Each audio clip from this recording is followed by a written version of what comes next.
Magandang araw mga mag-aaral. Ako nga po pala si Teacher Vivian Mulyabangco, ang inyong guro sa edukasyon sa Pagpapakatao 8. Handa na ba kayo ngayong araw ng pagkatuto? Tara at samahan niyo ako. Pero bago ang lahat, kailangan muna nating manalangin. Handa na ba ang lahat? Okay, sisimulan na natin. Sa ngalan ng Ama, ng Anak, ng Diyos, Espiritu Santo. Amen. Ama namin, sumasalangit ka, sambahin ang ngalan mo, mapasa amin ang kaharian mo, sundin ang loob mo dito sa lupa para lang sa langit. At bigyan niyo po kami ng makakain sa araw-araw at patawarin niyo po kami sa aming mga kasalanan gaya ng pagpatawad namin sa nagkasala sa amin. At huwag niyo po kami ipahintulot sa tukso, at iadyan niyo po kami sa lahat na masama. Amen. Sa ngalan ng Ama, ng Anak, ng Diyos, Espiritu Santo. Amen. So ngayong araw, ang tatalakayin naman natin ay tungkol sa emosyon. Sa emosyon ng tao. Okay, so may tanong ako.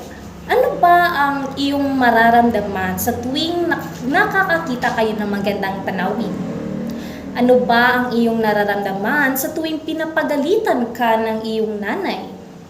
At ano naman ang iyong mararamdaman sa tuwing nararamdaman mo na ayaw sa iyo ng iyong mga kaibigan? Okay, so sa module na ito ay papangangalanan natin at tutukuyin natin ang mga damdamin na ito. So ano nga ba ang ating mga nararamdaman? Ito ay tinatawag na emosyon. Okay, so ano nga ba ang emosyon? Ang emosyon, ito ay kagyat na tugon o reaksyon ng tao sa mga bagay na kanyang nakita, naramdaman, naamoy, nalasahan, at narinig na binibigyan ng interpretasyon ng pag-iisip. Ito ay damdamin ng tao, personal, at hindi ito basta-bastang nakokontrol o napamamahalaan. So, kayo ba? Nakakaramdam ba kayo sa inyong sarili na may iba't iba kayong emosyon na nararamdaman? Okay, so ngayon, may 4 na uri ng damdamin ayon kay Schiller. Una, ang pandama o sensory feelings in English. So ano nga ba ang pandama?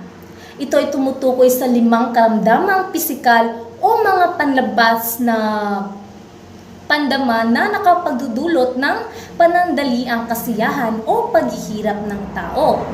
So, okay, class, ano nga ba yung 5 pandama? Ito ay ang una, paningin, pangalawa, pangamoy, pangatlo, pandinig, pang-4, panlasa, at pang-5 ay yung pandama.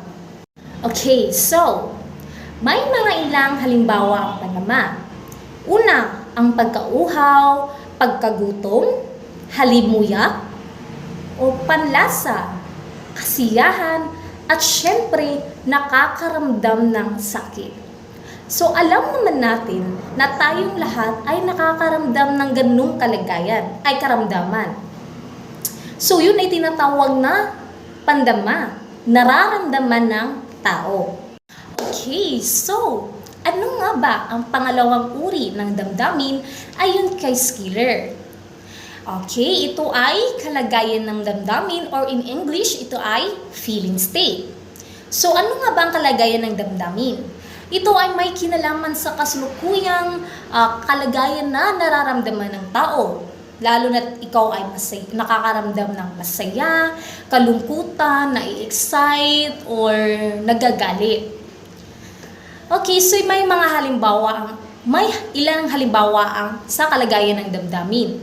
Ito ay ang kasiglahan. Masigla ka ba kapag nakakatanggap ka ng mataas na grado sa inyong paaralan? Okay, so makakaramdam ka ng kasiglahan, kasiyahan. Pangalawa, katamlayan.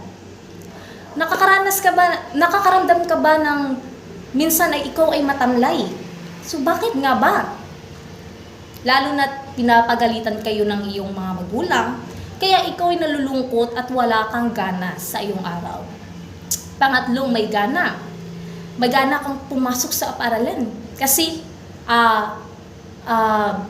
malaki ang baon na binigay sa iyo ng magulang mo. Kaya, may gana ka or may gana kang kumain. Minsan hindi natin maiintindihan ng ating emosyon kasi minsan wala rin tayong gana. Like, wala kang ganang pumasok sa paaralan kasi baka binubuli ka ng mga klase mo. So, yun ay mga ilang halimbawa sa kalagayan ng damdamin. So, ang pangatlong uri ng damdamin ayon kay Schiller ay ang psikikong damdamin or in English, psychical feeling. So, ano nga ba ang psikikong damdamin? Ito ay ang pagtugon ng tao sa mga bagay sa kanyang paligid. Ito ay naiimpluwensyahan ng kasalukuyang kalagayan ng kanyang damdamin. Halimbawa, kalungkutan. Gagaya na sinabi ko kanina, kalungkutan, nakakaramdam ng kasiyahan, pagdamay, puot, at sobrang tuwa. Okay, so yun ay ilang halimbawa ng psikikong damdamin.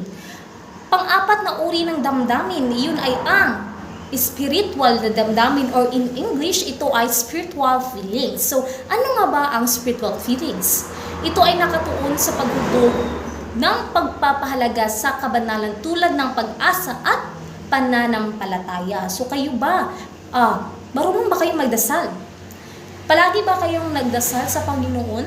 O nagdadasal lang kayo kapag may kailangan kayo? Okay, so tapos na tayo sa 4 na uri ng damdamin. So, dito naman tayo sa mga pangunahing emosyon. Iyon ay ang masaya, malungkot, galit, at takot. Okay, so una, mga emosyon na nakasisiya. Halimbawa nito, ano nga ba ang halimbawa ng nakasisiya?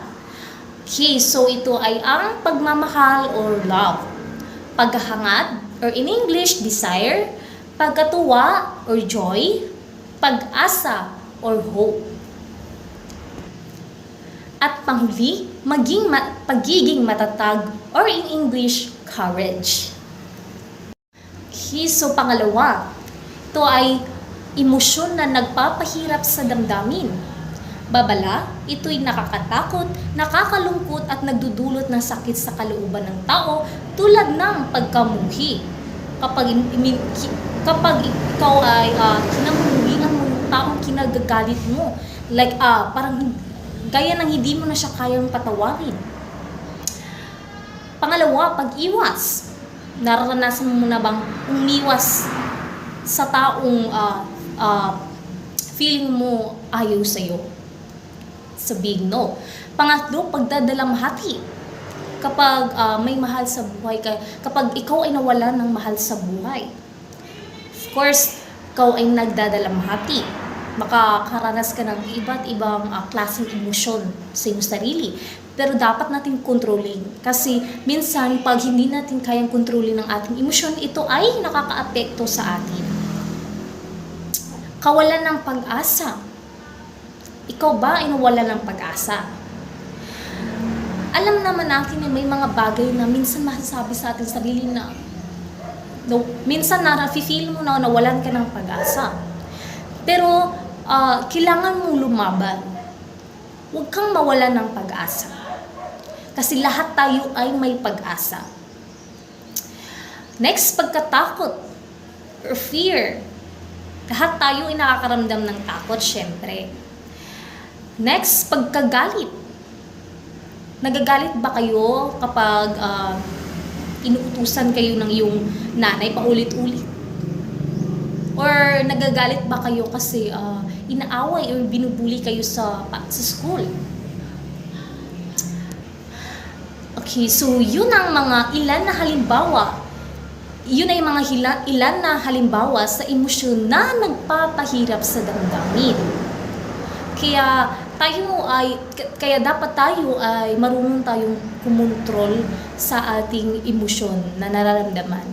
Kasi kapag hindi ka marunong kumontrol sa iyong emosyon, ay nakakapagdudulot ito ng masama sa iyong kalagayan. Sa pamamagitan ng emosyon, ay una, nababatid ng tao ang nangyayari sa kanyang paligid at nabibigyan ito ng katuturan ng kanyang isip. Pangalawa, nakakatukoy ng higit na angkop na kilos kung sakaling mararamdaman muli ang damdamin. Pangatlo, nagagamit sa pakikipagkomunikasyon at pakikipag-ugnayan sa kapwa.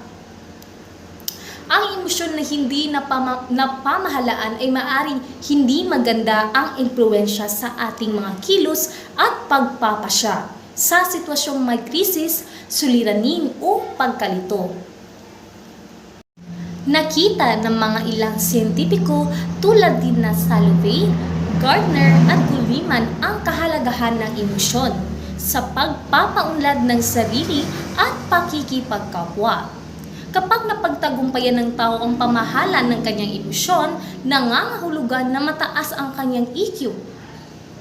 Okay class, so ano nga ba ang EQ? Ito ay emotional quotient.